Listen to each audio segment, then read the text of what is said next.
Ring the bell.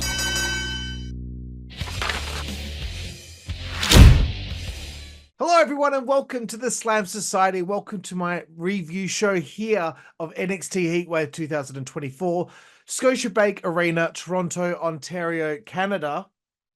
Yeah, it's a few days late. I've been really under the weather. I got sick just after the NXT pay-per-view or PLE, let's say, ended. So I apologize that it's taken this long, but it is what it is. And also, I'm only responding to one tweet after this. I looked on Twitter, and honestly, I can't find anything that's overly infuriating to respond to. But yes. Anywho, let's kick on with it. The pre-show.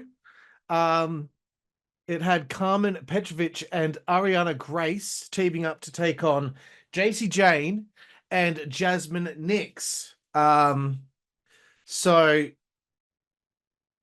this is a pretty perfect way to start off the show. It's four incredibly beautiful women and very talented women here opening up on the pre-show. I'm assuming that they, did this because Carmen and Ariana are both Canadian, so get that hometown pop. Not really much to talk about here. It's just a pre-show match. Shame about the Ariana Grace and Gigi Dolan angle. I'm guessing what's gone on. Like, Gigi's injured, isn't she? So shame about that, but something's cooking here with Ariana and Carmen. I will say Carmen Petrovic has improved a lot with her intensity since her debut. And Jasmine Nix is so good so early into her career. She is a bona fide athlete. She gets it. These new ladies that they brought in, I've said it before, they have made them they've molded them quite well, but they've brought in these ladies who have these athletic backgrounds, and it is helpful in their development. That's how somebody, because Jasmine Nix was great in her first match. So if they're already that good at that point, then they're doing something right down there. Carmen and Ariana get the win. Backstage, Nathan Fraser and Axiom are having issues. Nathan was late to the show. Then we crack on with Heatwave. It opens up. The theme song sounds like something that Carlos Santana and Rob Thomas would do a duet on. And we kick things off with the NXT North American Championship. Obafemi, my boy, the ruler, the destroyer, taking on Wes Lee, wrestling's answer to Potato Soup. I'm sorry. He's just a bit boring, okay? So look, at this point, it's like, okay, this has to be the last time Wes gets a shot at this belt. I'm tired of his plight to go after this fucking belt, okay? Elion Oba helicopter press slams Wes, and then Wes gets yocked on the exposed steel under the ring. But throughout this match, the stories like Obafemi is slipping on a banana peel. Love that usual spot from Obafemi where he hits the knife edge chop on the person who's on the ring apron, and he hits them with the power of 1,000 suns. It was "This is awesome" chant. I didn't think it was warranted. It was a good match, but we need to stop doing the sheepish bullshit, okay? Leave that to AEW's fans. Vic Joseph with an Eminem reference. I fucking love it. We had some good near falls here. Oba went for a powerbomb off the top and it didn't connect. And then we got a cardiac kick. Thank God it was a 2 count. Well done, boys. You kind of, surprised me in thinking for one little second that there might be a title change here. Wow, I've even written, I'm getting fucking sick of Wes. I am getting sick of him. I'm getting sick of him, and he needs to do something different. He needs to change things up a little bit. Oba ends up winning with the pop-up powerbomb, but into a sit-down version. So boom, motherfucker. Obafemi retains. Let's move forward. Kalani Jordan defending the NXT Women's North American Championship against Sol Ruka. This is going to be the NXT Women's Workhorse title as far as I'm concerned. These two are really well matched. And I think to myself, imagine this match if they both had 500 matches under their belt in their career. Sol Ruka moves in a way that you don't see many people move, as far as I'm concerned. Sol Ruka, cagematch.net. Let's have a look here. Let's have a look. How many matches has this lady had? She's only had 59 matches in her career, okay? Sol Ruka, Kalani Jordan. Let's have a look. Cage match. Come on, you fuckface. Kalani Jordan cage match. Sorry, I'm having a hard time here with my Google. Here we go. Here we go. Let's see how many matches she's had, okay? Kalani Jordan, 25 years old. She's had 66 matches. Combined, these two ladies haven't had more than 200 matches, okay? So you keep that in mind. Keep that in mind. Okay? People aren't supposed to be that good after only a short amount of matches like that, right? But the thing is, once again, these ladies are former gymnasts or former acrobats. Okay? Sol Ruka used to be an acrobat. Kalani Jordan was a former gymnast, okay? This is where I'm going to get with this in just a moment. A great 450 springboard clothesline by Sol Ruka. They were doing a lot of evasions of one another and utilizing their backgrounds in order to try and gain an advantage on one another through movement. Okay? We got a "This is awesome" chant again. They really went for it, okay, in this matchup. I feel they really went for it. They were trying to have the absolute best match they possibly could. Kalani Jordan retains. Good stuff. Dave Meltzer. Dave fucking Meltzer. Don't know if he's aware of my existence. I don't really give a flying fuck. I know he's blocked me on Twitter for questioning the fact that Bret Hart and Owen Hart didn't get 5 stars at WrestleMania 10, but he gives them willy-nilly to fucking matches on AEW Rampage. You know, Will Ospreay sneezes and gets 5 stars. Will Ospreay and Ricochet have a match from who knows how long ago. But that's all fine and dandy. Dave Meltzer goes out there and starts talking about how this match was, he's criticizing this match for being a gymnastics routine. You show yourself, your true fucking self, every time you say stupid fucking shit like this, Dave Meltzer. You are one of the most infuriating and fucking clearly painfully obvious human beings in existence. You have a clear fucking agenda. You try and convince people that you don't. You're supposed to be a journalist. You're supposed to be a journalist. And you go out there and you have your clear agenda because you want everyone to think that AEW is the way that things are done. It's the way things are supposed to be done because this is the style of wrestling you've been talking about for all these years and why WWE has done so wrong for so long. You want everyone convinced that what your thoughts are on wrestling is the fucking antidote. This is the reason. This is how we are going to fix wrestling. This is how wrestling can be brought into the 21st and the 22nd and the 23rd centuries. If it were true, Dave, why aren't you writing for AEW? Why aren't you writing for WWE? Why aren't you writing for these companies? If you know everything, you fucking dickhead, then why aren't you under contract? Maybe you are.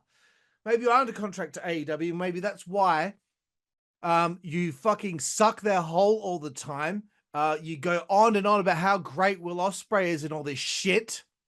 But somebody does something pretty fucking similar to what he does, but because it's under the WWE banner, oh no, Sirree Bob, You can't give that some fucking props. No, bitch.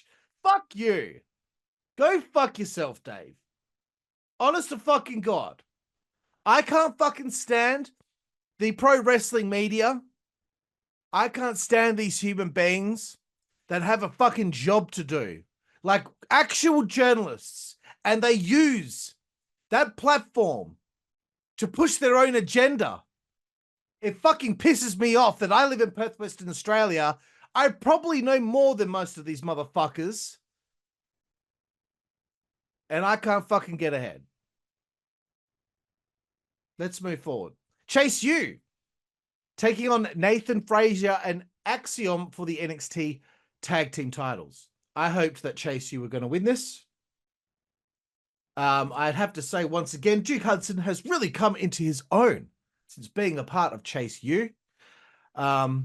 Always laughing at Booker T and Vic Joseph arguing together. Andre Chase, you know what? He's got chops, dude. Like, this guy can actually do some fucking cool shit, right? See, wrestling's not about the fucking moves. It's not about hitting specky looking fucking moves. And if you're the kind of wrestling fan that only gets off on that, like, you are the most simple fucking human being ever. Oh, look at the flashy moves. Look at the flashy moves by the wrestler. Oh, look at that flip he did. Fucking grow up. Grow the fuck up. I'm fucking getting sick of this shit. I'm getting sick of it. Each to their own. You can all like your own kind of wrestling and all that shit, but fucking grow up. How many times can you see the same shit over and over again? Fucking dolts. Every referee has a fade haircut, by the way. I think Duke has shown his range since being in Chase U. It's good to see Duke and Andre getting to have a proper good length match. But here's a question for everyone out there. If anyone's actually made it this far on this review, do you think Chase U would work on the main roster? Let me know your thoughts. Are they destined to be in NXT for the long haul, or would that work on the main roster? Because it seems to me like, you know, these guys that get brought up from NXT, they're no longer really as special, or they don't get given the fucking time that they're needed, or that they need to have. Like Cameron Grimes. He always had an angle in NXT. He always did a good job. He always like had a, you know, reactions from the crowd and all that. They bring him up to the main roster. He does nothing and then he's gone. Fucking hell. Like Kiana James, I think she's awesome. Blair Davenport is awesome. And they still aren't doing anything with them. Like, why would you bring them up and you not have a fucking game plan of what you're going to do with them? Why don't you just leave fucking Dijak in NXT? Why'd you bring up to the main roster just to release him? If to be honest, if he was actually giving inside information to Sean Ross Sapp and all those kind of dirt sheet guys, then I just have a conversation with him, be like, if we find out that you do it again, we're going to get rid of you. If you keep on feeding them information, we'll get rid of you. If that was half the issue, if he doesn't buck his ideas up, then okay, be like, okay, bro, like, we are going to let you go now. We're letting you know that we probably won't be offering you to come back ever again, no matter how much you might get yourself over in another company. Because of that, you've burned a bridge. Then there might be a lesson learned. Anyway, back to this match. Some great near falls here. Andre with a schoolboy pin and a very good near fall. I thought that should have been it. But this was the second best match on the show as far as I'm concerned. Nathan Fraser and Axiom retain the belts here. Wesley is seen doing an interview backstage. I don't care for your plight. Thank you. Carly Bright has a vignette. She's fucking hot, dude. So she'll be coming to NXT very soon. Moving forward, NXT Women's Championship. Is this just title matches on this show? Hang on. I just want to make sure I didn't miss anything here. That's a pretty short card, right? NXT Heatwave 2024. I mean, no, I'm not missing anything. It was just the title matches. Interesting. And the non-title match was on the pre-show. Well, I fucking never, bitch. Lola Vice challenging Roxanne Perez for the NXT Women's Championship here. Lola has momentum. I wouldn't go against the grain here. You talk about going against the grain back in the day, WWE, Hogan having to leave the NWO. We can't go against the grain. Well, the grain says here that I think Lola Vice should be women's champion here.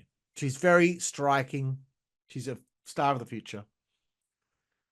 And I'm so glad that they've pushed the back fist as finish for Lola Vice. Anyway, Lola nearly had Roxy choked out. I like when she hit the back fist and Roxy crumbled to the outside. It was an intense affair between these two here. The biggest issue, though, was like Lola was just a heel. So I didn't really understand who the heel was here. But like, does it matter? I don't know. Maybe shades of grey are fine. Fuck, whatever. Roxanne can't put it away, loses it, hits pop rocks on the announce table on Lola. Not enough. Locks in a crossface, blah, blah, blah, blah. Perez hits a pop rocks, then goes for another one. Bucks it, hits another one, nails it, wins. I wasn't happy about it. I wanted Lola to win, but whatever. Maybe Roxy will drop the belt to Jordynne Grace, and all the people that whinged about the loss for Jordynne Grace beforehand can shut the fuck up. You know, because now it appears that the TNA thing is slowly but starting to infiltrate more. I just saw like the current NXT show.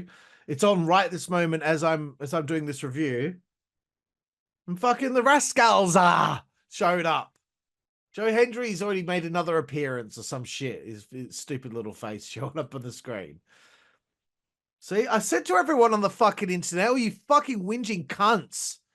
I said, you just fucking wait a minute. You want everything now. I want everything now. I want to be surprised now. I want my dopamine hits. Give me my dopamine hits, please. I want Jordynne Grace to straight up beat Roxanne Perez for the NXT Women's Championship. Please. I want the dopamine hit. Who's Tatum Paxley? I don't know who Tatum Paxley is. I need a bigger star. Why don't they send Becky Lynch or something? Because she's not NXT, you dumb cunt. Fuck. These fans, they just want everything now. I told the cunts to fucking wait for all this shit. I told them back in the day when Cody lost to Roman Reigns at WrestleMania 39, I said, wait. It will come. Fucking wait. You don't need everything now. And within a few months, you're going to say his title reign's boring. And guess what? When he won the title this year, guess what? All you fucking fans said that the title reign was boring. Oh, Cody's so boring now he's champion. It's because you're looking for your next dopamine hit, you fucking dickheads. I hate wrestling fans. Main event time, baby. Trick Williams defending the NXT Championship against Javon Evans, Ethan Page, and Sean Spears. Excuse my ranting. I might sound like I'm a maniac on this pod, but, you know, I've had a shit few days and I need to get some anger out of my system. I wrote first note. We all know Trick's retaining. Oh, don't speak too soon, Carl. Javon is 20 years old. Congratulations, Javon, on being so good at something at such a young age and being mature enough to handle it. Of course, the marks in attendance start the 10 chants because Sean Spears used to be Ty Dillinger. Ty Dillinger used to be like the perfect 10. All right. Well, that didn't do fucking diddly squat for him. So who gives a shit? Shut up. Stop enjoying yourself. I will say Javon is tiny.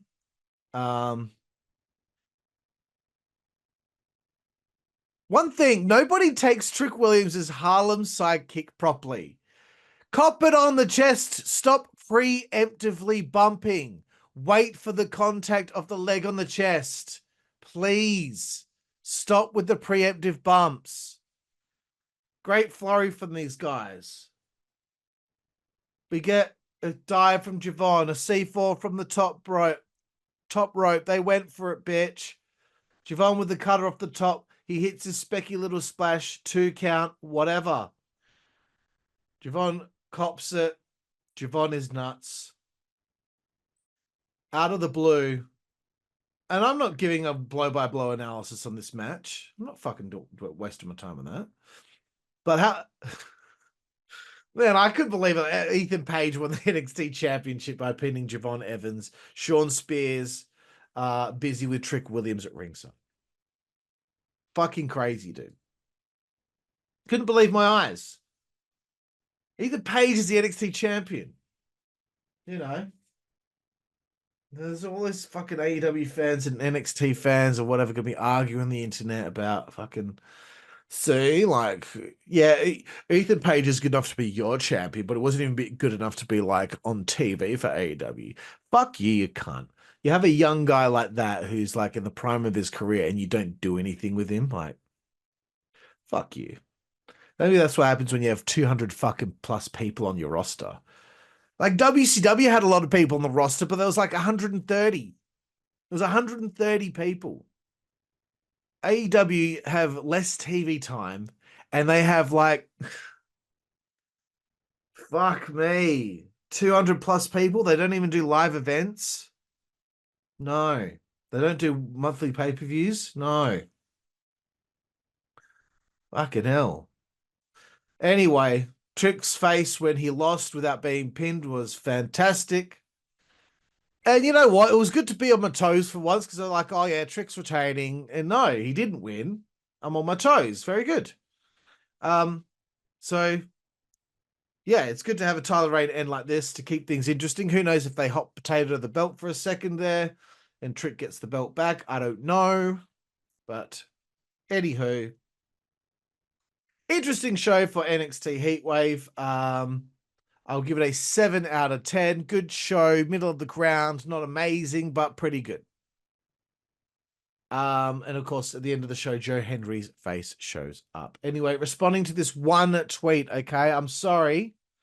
I could have responded to more, but I don't care. Yavi from @IFollowSports.